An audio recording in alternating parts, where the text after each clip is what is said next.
Greetings and welcome back to room 303 in our Talks with Walt, as we are calling our readings through the deathbed edition of Walt Whitman's Leaves of Grass. We turn now to the Sobbing of the Bells, poem number 10 of the 17 of Songs of Parting. Here we'll have another tribute poem. Earlier it was to his mother. Here it will be a tribute poem commemorating the death of President Garfield. Notice the parenthetics right underneath the poem. Midnight, September 1920 of 1881. Consider the fact that Lincoln will perish the evening of the 14th of April, 1865, some 16, 17 years later, depending on how you want to count it.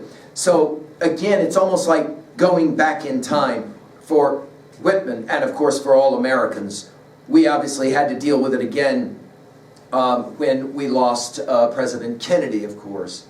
Now, our assumptions are that you have been following our work at LearnStrong.net. Down the left-hand side, Talks with Walt, our playlist, everything from inscriptions up to and including a set of introductory comments to parting. And then we just finished with Camps of Green. Now, our Nortons will give us some background about, of course, the loss of President Garfield.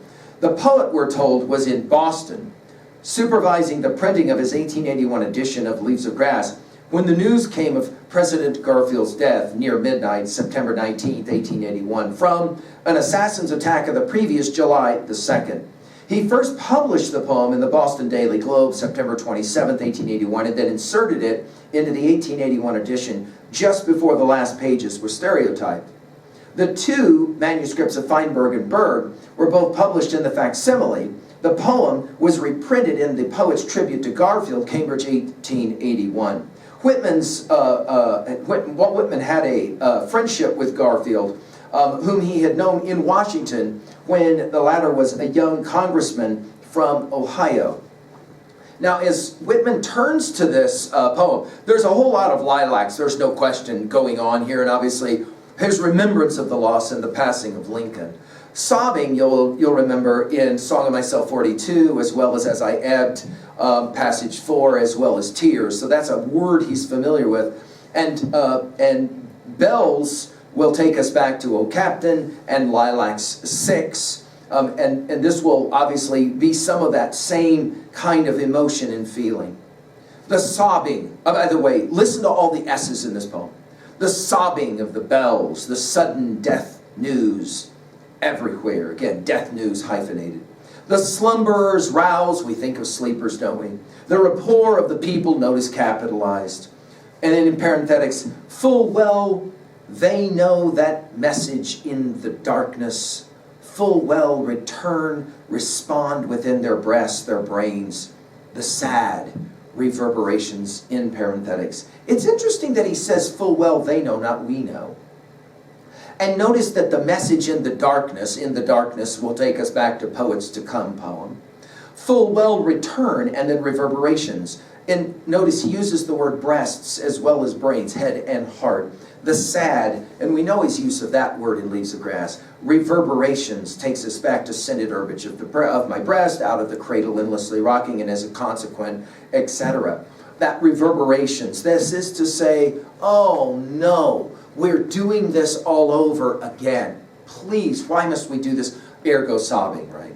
The passionate toll and clang, it's significant that in Lilac 6 he calls it the tolling bells' perpetual clang. And here he comes back to it. So Whitman is channeling Whitman.